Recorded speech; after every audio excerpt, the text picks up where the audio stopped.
Evening, everyone. It's 5:50, and this is your closing comment for Monday, the 20th, and it was ugly.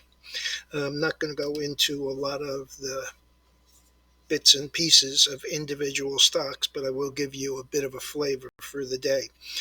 We opened down about 700, and we actually traded down 972 before rallying in the last half hour to close with the Dow down 614, 1.78%, the Nasdaq down 330 or 2.2%, the S&P, which was down over 110, finished down 75, 1.7. The biggest loser was the Russell, down 55 or 2.44%, and the Dow Jones Transports down 172 or just 1.2%.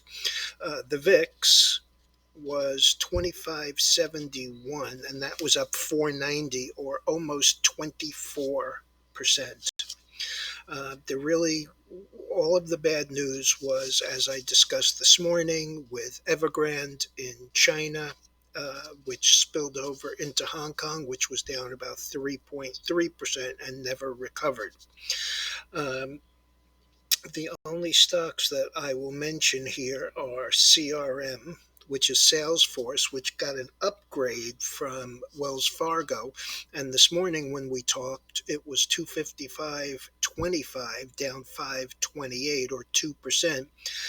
It managed to trade between 254 and 259.72. It closed 258.48, which was down $2.05, and that was just 0.8%, which is remarkable on a day like today. And the other little one that had no news, a biotech company, ZIVO, it had a 1 for 80 reverse, and this morning it was trading as high as 839, and at the time it was 616, up 336 or 120%. In the real world, it never got over 790, and it closed pretty close to the low, even though it was still up on the day. It closed last as 416, up $1.36 or 49%. This is an interesting one only because there is no news, number one, and a stock which generally trades about 215,000 a day by 10:30 this morning after the first hour had traded 59 million shares with a float of 6.2 million. That was 9 times the float, and at the end of the day it actually had traded 121 million shares, 20 times the float. Again, no news, no real reason, just that kind of a day. We had grains lower, we had oil lower by $1.68. That isn't really too overwhelming when you consider how we have moved higher. So we're really just back down to a rising 20-day moving average. And while the 5-day looks like it might roll over a little here, technically this is still strong. We came out of this flag, broke out, and now all we've done is pull back to the point to breakout. So not overwhelming there. Nat gas, which has been very strong, got up as high as 517 today. It had a lower high and a lower low. Most of the technicians on CNBC were calling for it to hold $5 once it went through to 565. If you read my note, you will see that I was looking closer to 475, 470 as an area to hold, which also would be about that 20-day moving average. also. I was a little spooked with the metals today. The gold was up, and I really wanted to buy the AGQ in the silver. But for whatever reason, gold was the only one up. It was up 1240 after trading down as low as 1742. So, that's still in a range. And while it did break to the bottom of the range, it is still in this area of support, and it did finish up on pretty close to the high of the day. The problem for me was the fact that it was the only one that was up.